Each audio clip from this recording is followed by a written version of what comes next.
सभी प्यारे बच्चों को नमस्कार। तो प्यारे बच्चों, A for Apple Hindi classes and Hindi stories में आपका स्वागत है। और मैं हाजिर हूँ लेके पाठ कक्षा 10 का आपका बाल गोविंद भगत बहुविकल्पी प्रश्नोत्तर यानी ऑब्जेक्टिव टाइप प्रश्नोत्तर को लेकर।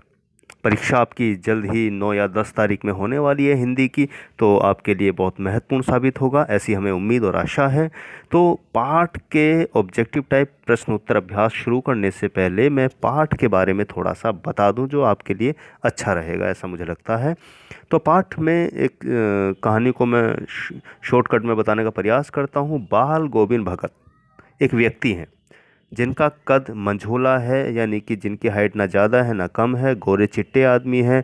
उनकी जो एज है, उम्र है, वो 60 वर्ष के ऊपर थी और बाल पक गए यानी सफ़ेद हो गए थे। लंबी दाढ़ी नहीं रखते थे और बिल्कुल कपड़े कम पहनते थे। कमर में लंगोटी पहनते और सिर पर कबीर पंथियों की सी कनफटी टोपी। सर्दियों में ऊपर से कंबल ओढ़ लेते। वे गृहस्थ होते हुए भी सही मायनों में साधु थे। माथे पर रामानंदी चंदन का टीका और गले में तुलसी की जड़ों की बेडोल माला पहने रहते थे। उनका एक बेटा और पतोहू थे। वे कबीर साहब को मानते थे, किसी दूसरे की चीज़ ना छूते थे, ना बेवजह झगड़ा करते थे। उनके पास खेती बाड़ी थी और साफ सुथरा मकान था।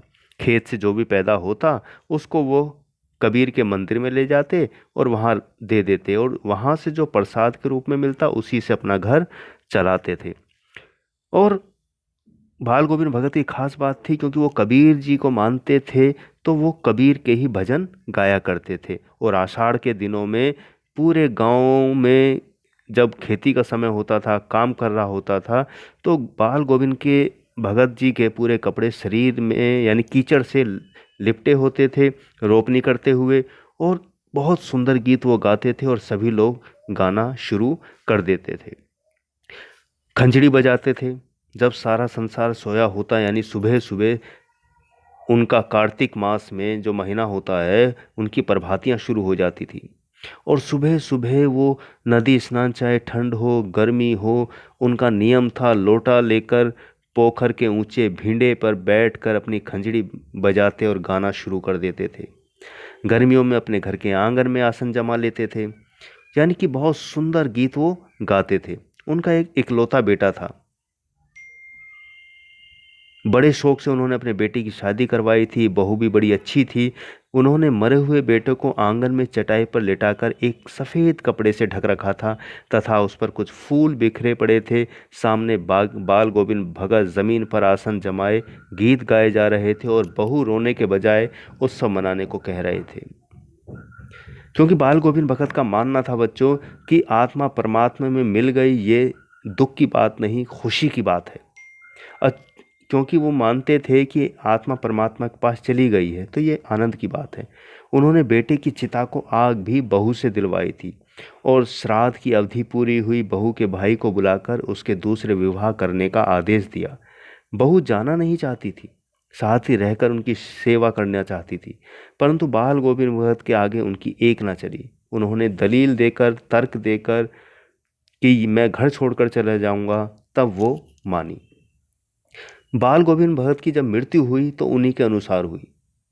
वे हर वर्ष गंगा स्नान को जाते। गंगा 30 कोस यानी बहुत 30 किलोमीटर से भी ज़्यादा पड़ता है, फिर भी वे पैदल ही जाते। घर से खाकर निकलते तथा वापस घर आकर खाते थे। बाकी दिन उपवास पर, किंतु उनका शरीर बूढ़ा हो चुका था।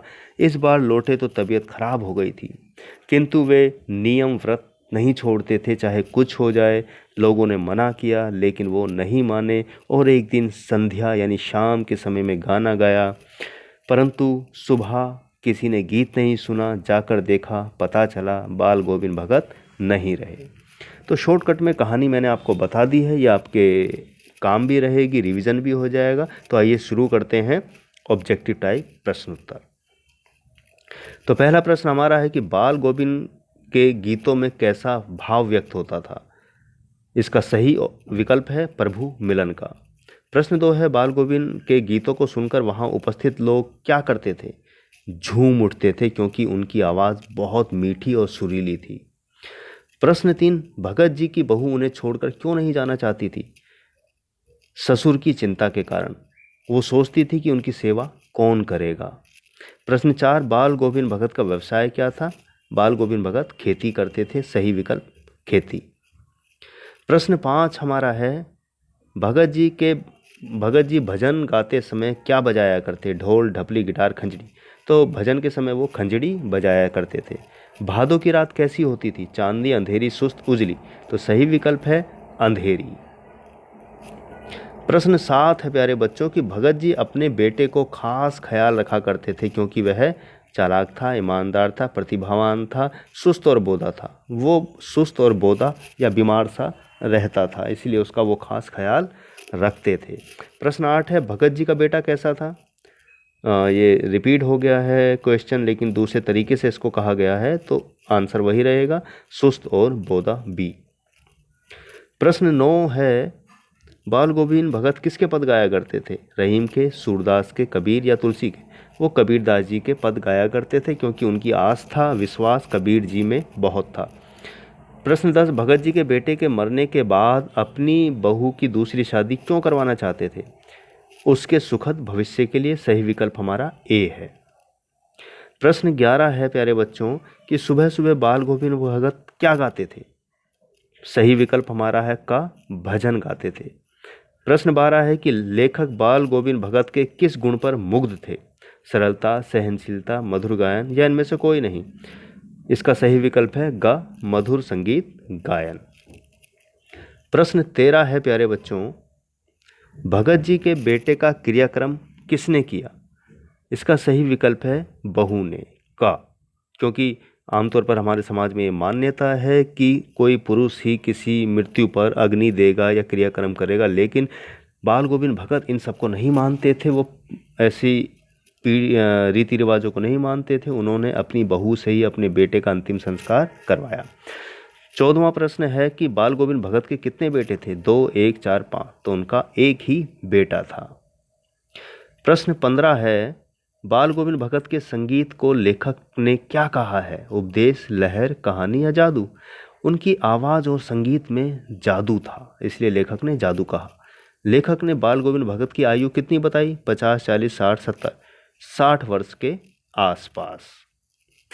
प्रश्न 17 है, बाल गोविंद भगत किसके आदर्शों पर चलते थे? कबीर, तुलसीदास, कबीर के, नानक के या तुलसीदास के? सही विकल्प बी, कबीरदास को मानते थे तो उन्हीं के आदर्शों पर वो चलते थे बाल गोविंद भगत। बाल गोविंद भगत के घर से गंगा कितनी कोस दूर थी? 10, 20, 30 या 40? सही विकल्प है 30 कोस दूर थी। बाल गोविंद भगत की प्रभातियां कब तक चलती थी? कार्तिक, फागुन, आषाढ़, वैशाख। फागुन तक उनकी प्रभातियां चला करती थी। बाल गोविंद भगत की मृत्यु किस कारण हुई? गंगा में डूबने से, उच्च रक्तचाप से, बीमारी से, दुर्घटना से? उच्च रक्तचाप के कारण यानी ब्लड प्रेशर के कारण उनकी मृत्यु हुई। प्रश्न 21 है, बाल गोविंद भगत का कद कैसा था? लंबा, छोटा, मझोला, सामान्य? तो सही विकल्प है मझोला, यानी कि ना ज़्यादा वो लंबे थे ना ज़्यादा छोटे थे, बीच का कद था यानी मझोला। बाल गोविंद भगत किसकी रचना है? जयशंकर प्रसाद, रामवृक्ष बेनीपुरी, महादेव वर्मा, स्वयं प्रकाश? तो ये रचना है रामवृक्ष बेनीपुरी की। प्रश्न 23 है प्यारे बच्चों कि बाल गोविंद भगत सब चीज़ों को किसकी संपत्ति मानते थे? ईश्वर की, जमींदार की, साहब की, अपनी? साहब की। और साहब उन्होंने किसको कहा है? कबीरदास जी को। इस बात को थोड़ा सा याद रखिएगा क्योंकि प्रश्न पूछ सकते हैं कि वो साहब किसको मानते थे। तो सही उत्तर होगा कबीरदास जी को। एक सच्चे साधु की पहचान कैसे होती है? पहनावे से, ईश्वर की भक्ति से, उसके विचारों से, बाहरी व्यक्तित्व से? तो सही विकल्प है उसके विचारों से, सी, क्योंकि जो सच्चा साधु या व्यक्ति होता है उसके विचारों से ही उसकी पहचान होती है। प्रश्न 25 है, गोविंद भगत की टोपी कैसी थी? सूरदास जैसी, जैन मुनियों जैसी, कबीर पंथियों जैसी या गांधी की जैसी? तो सही विकल्प हमारा है प्यारे बच्चों कबीर पंथियों की जैसी। लेखक ने रोपनी किसे कहा है? रोपण को, धान की रोपाई को, धान की कटाई को, धान की खेती को? तो सही विकल्प है धान की रोपाई को। प्रश्न 27 है, बाल गोविंद भगत किस कारण से साधु कहलाते थे? इसका सही विकल्प है आचरणगत शुद्धता कारण, सच्चा साधक होने के कारण, निर्मोही एवं संयमी होने के कारण? तो सही विकल्प है सभी विकल्प ठीक हैं, तो उपयुक्त सभी कथन। प्रश्न 28 है, कबीर में बाल गोविंद भगत की श्रद्धा का कारण था।